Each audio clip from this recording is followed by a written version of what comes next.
É esse, país quebrado, quebrado economicamente, falido, falido, obsoleto militarmente, tecnologia. É um ex-país, uma potência em declínio. Tem que botar isso na cabeça. Senão, fica puxando o Brasil para esse bote salva-vidas furado, não é? Esse abraço dos afogados aí com a Europa, acordo Mercosul-União Europeia. Quem celebra isso não respeita a própria mãe. Estados Unidos vai comprar helicóptero dos Estados Unidos, umas porcarias, só para ganhar comissão. Militares corruptos fazendo isso. E um presidente que diz, não, porque isso não é seara da presidência, isso é uma autonomia, tudo é autonomia, então a gente não precisa ter presidente. Nós temos uma coxa de retalhos no Brasil. Todo presidente que entra não pode fazer, porque existe uma força... Ah, me economize, né? Falta é um político de verdade, um estadista de verdade, para pôr ordem na casa, fechar a banca. É isso, é disso que nós precisamos, um choque de realidade. E ficam aí os idiotas idolatrando os Estados Unidos, uma potência em declínio. Como é que pode funcionalismo público de uma potência mundial paralisar totalmente o país? Porque não há consenso para um orçamento. Orçamento, minha gente! Está entendendo a gravidade? Como é que pode chamar isso de potência quando a China está aí décadas à frente, investindo em tecnologia, em pesquisa científica, em tudo? E aí ficam os comunistas chineses, essas maluquices que esses analfabetos que se informam através do WhatsApp ficam falando, repetindo, parecem frases de para-choque de caminhão, querem filosofar em cima de um slogan, de uma manchete de jornal, não estudam, não pesquisam, e aí enxergam num império em declínio uma referência para levar o Brasil para o mesmo buraco. Então, essa malandragem para reduzir o Estado nos Estados Unidos está clara para mim. E para você? Pode comentar aí o que é que você acha sobre esse tema. Então, basicamente, eu quero dizer que esse impacto dessa paralisação nos Estados Unidos da América acelera ainda mais a desconfiança global na capacidade dos Estados Unidos cumprir os acordos, que historicamente não cumprem os acordos. Não é? E agora, nem o funcionalismo público tem a garantia do seu salário, tem que paralisar, porque não há aprovação de orçamento. Que país é esse? E o efeito psicológico que recai sobre a própria população, com a confiança que o povo norte-americano vai ter num governo que não consegue aprovar um orçamento. Desses políticos que têm dinheiro para mandar armas para Israel, para a Ucrânia, para o quinto dos infernos, mas não tem dinheiro para cuidar dos próprios problemas e não está preocupado com os próprios problemas. Por eles, o político americano, o povo norte-americano morre de droga na rua, sem teto. É absurdo chamar isso de potência. É um declínio, assim, absurdo. Ainda bem que você que segue meu canal não estava desavisado, isso não é uma surpresa. Não é? Talvez pela velocidade com que está acontecendo, sim, é uma surpresa. Não é? Então você é parte dessa história, porque você é testemunha viva do declínio de um império. Tá bom? Isso foi também outro tema, eu falei mais coisas lá na televisão. Claro que bonitinho, explicadinho e tal, porque na televisão é outra coisa. Né? Aqui é o meu canal no YouTube, eu posso falar do jeito que eu quiser. Espero que você goste. Mas curta, comente, compartilhe, tá bom? Para ampliar o alcance. E também recomende para os amigos. Você tem aquele tio do Zap que é chato pra cacete, fica enchendo você de bom dia, de tudo que é jeito. Aquele bom dia que pisca, a gente acorda vendo aquilo, parece uma árvore de Natal chinesa da década de 90. Manda para ele adora compartilhar conteúdo. Vamos ver se ele compartilha o nosso também, tá bom? Bem, e o outro tema, esse eu vou falar muito rapidamente aqui, foi sobre a sentença do tal do Didi, né, que é um magnata do entretenimento. O cara pegou 50 meses de prisão. Tava todo mundo pensando que o cara ia pegar 20 anos. E aí, você vai assistir no corte a minha opinião sobre isso, porque foi cirúrgica. Foi cirúrgica. Estava muito feliz quando eu falei sobre esse tema. É uma vergonha essa seletividade da justiça.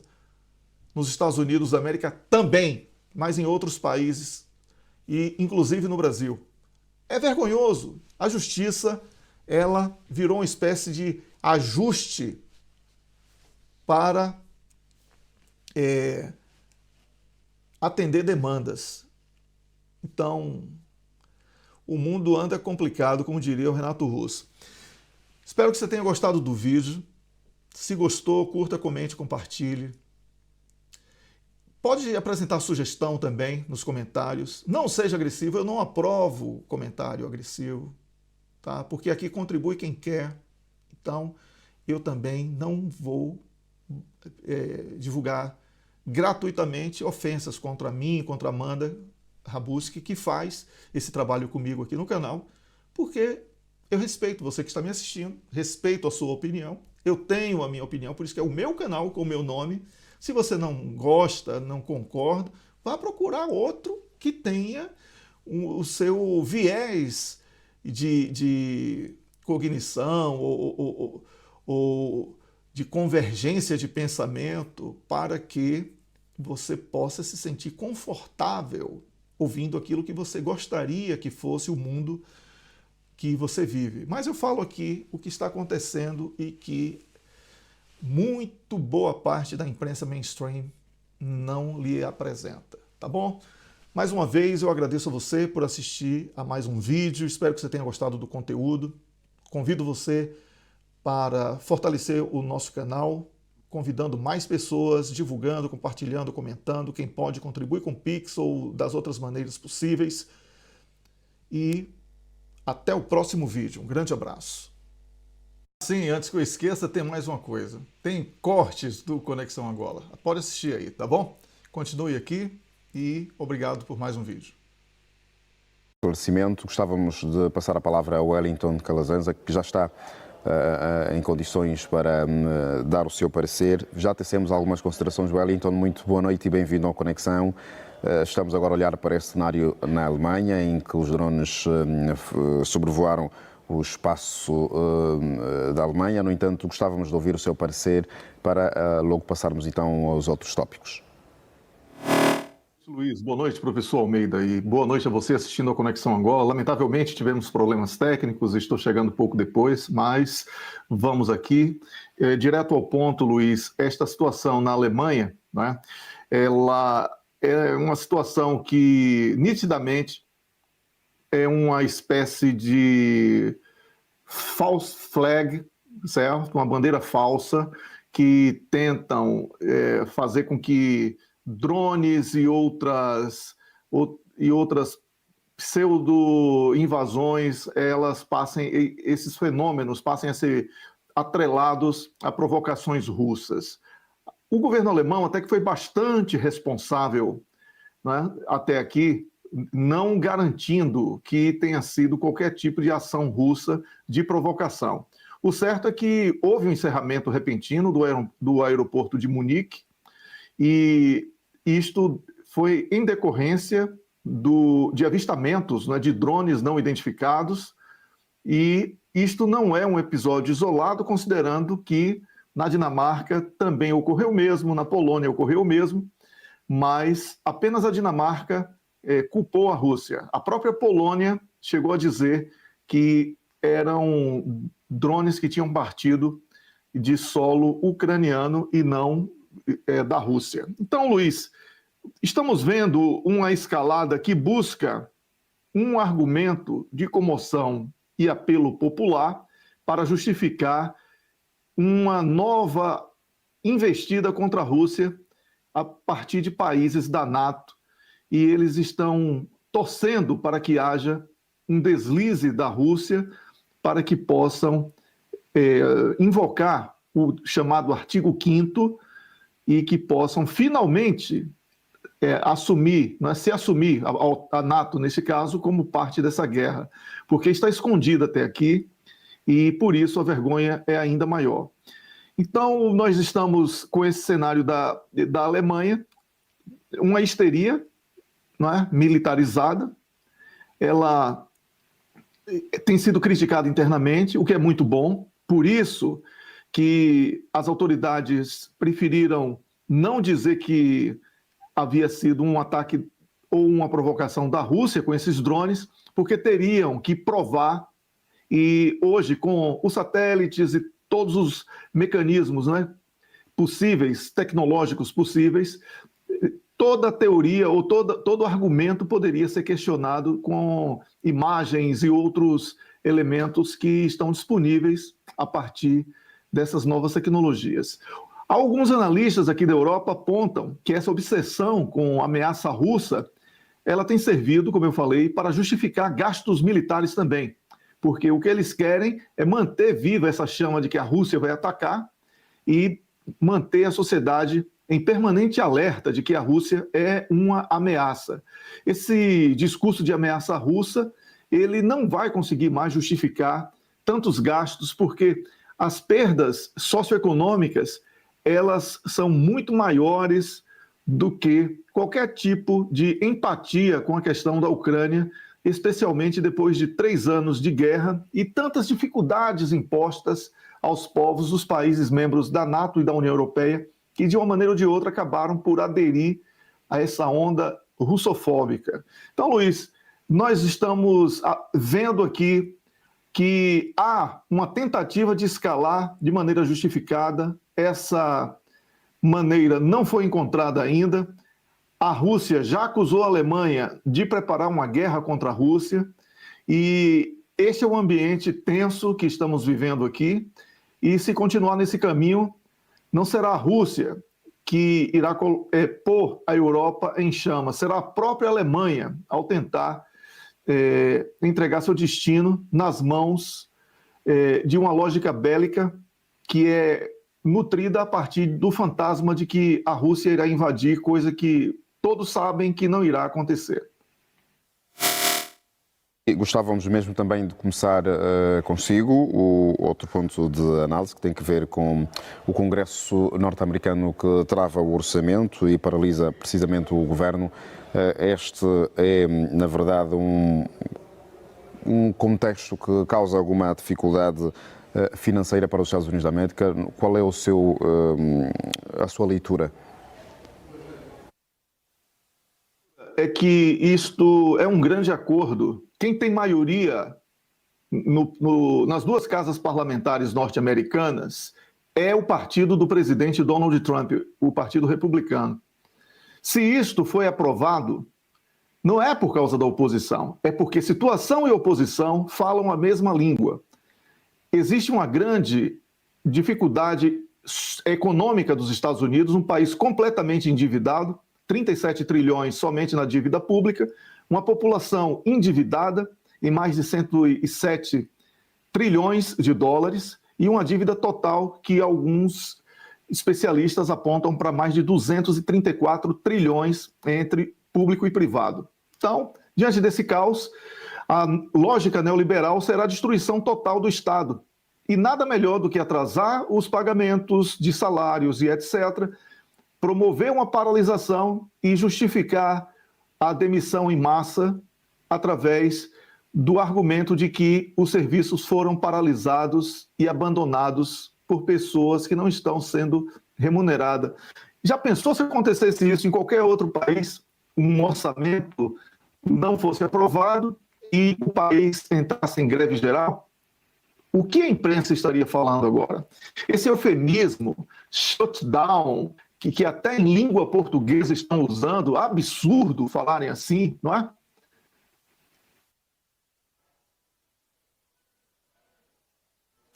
As condições técnicas não favorecem por esta altura.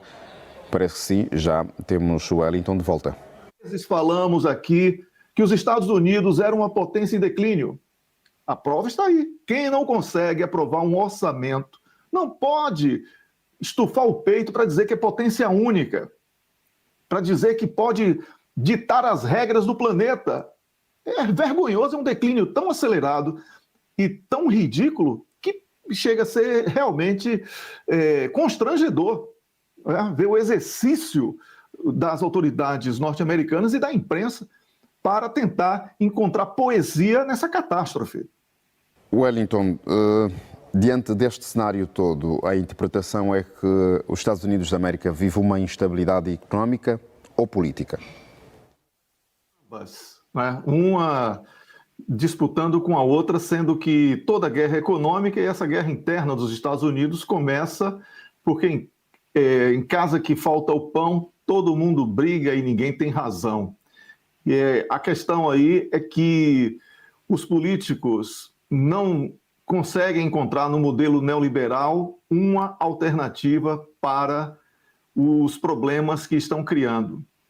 Para piorar, eles aprofundam a crise na medida em que falta o entendimento para julgar questões básicas, como um orçamento, votar uma questão básica como é o orçamento, e acaba por paralisar toda a esfera federal, né, do país, e agora uma ameaça de demissão ou de suspensão das atividades por conta dessa paralisação. É o espelho de uma nação dividida entre dois futuros irreconciliáveis, um baseado na soberania, na responsabilidade individual e na tradição constitucional, que é o passado, e o outro ancorado nesse coletivo. Wellington, consegue ouvir-nos? Wellington? Pois estamos aqui a tratar de alguma situação técnica. Condenada a repetir um ciclo de colapso e de caos que era inimaginável até 10 anos, né? Há 10 anos ninguém pensava nesse cenário, mas quando alguns especialistas apontavam que a economia estava indo para isto, eles eram criticados e até ridicularizados. Hoje estamos vendo que eles estavam certos, Luiz. Wellington, há quem diga que esta condenação tem algum tratamento diferenciado na justiça norte-americana. No entanto, a olhar para a gravidade dos crimes a que se fez menção, que pode chegar até 20 anos. Qual é a sua leitura? Você já perguntou respondendo. Esse caso aí, ele pode ser lido como um ensaio controlado. Uma condenação que satisfaz, de certa maneira, a opinião pública, porque há uma punição, mas sem desencadear um colapso sistêmico, porque envolveria uma série de pessoas relevantes da política, das artes, da música, do cinema, né, e até autoridades e outras figuras públicas estrangeiras, não só pessoas dentro dos Estados Unidos, mas também outras pessoas que saíam dos seus países, que participavam de determinados, vamos chamar de rituais macabros, né? Porque era basicamente disso que se tratava. Então, essa sentença de 50 meses, ela é um contraste muito forte com penas impostas a réus menos influentes por crimes semelhantes. Basta fazer um levantamento aqui na internet que nós vamos encontrar inúmeros casos. Então, esse descompasso alimenta essa desconfiança do povo norte-americano e também da comunidade internacional no sistema judicial norte-americano. Porque, em vez de punir de maneira equitativa, serve como um mecanismo de contenção seletiva, punindo o suficiente para manter a aparência de justiça, mas procurando evitar expor redes mais amplas de cumplicidade e de criminalidade, Luiz. Pois estamos aqui a olhar para um cenário e há aqui alguma possibilidade de reconstrução da imagem do artista? Nos Estados Unidos tudo é possível, né? Porque no mundo em que a censura não é mais por aquilo que não é exibido, mas pelo excesso daquilo que é produzido, e muito do que é produzido não vale absolutamente nada, e as pessoas ficam ocupadas com o supérfluo, então não vai demorar aí, ele vai sair até como herói, com, né, uma multidão esperando ele na porta da prisão, aí vai acontecer um grande documentário sobre o pobre coitado, né? E depois um filme, e ele vai virar herói e vai ganhar prêmio Nobel. Vai ser mais ou menos assim, não se espante se essa minha previsão de barbárie ela for confirmada, porque eu só estou dizendo o que é que pode acontecer, porque não podemos estranhar que, diante de uma punição tão branda para os crimes que foram comprovados, nós temos aí uma justiça totalmente conivente com a criminalidade nos Estados Unidos da América. Vamos já ao ponto do positivo e negativo da semana. Gostávamos de começar com o Wellington.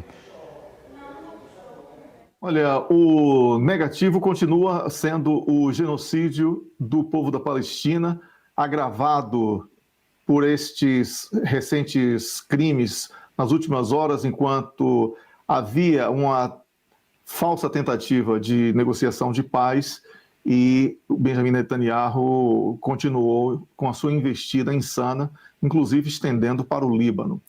Agora, positivo, nós temos que destacar que essa mobilização global contra Israel, inclusive nos países em que governantes débeis tentam apoiar de maneira velada ou explícita aquele Estado genocida, essas populações realmente deram um grande exemplo de que o mundo não tolera mais esse genocídio, Luiz.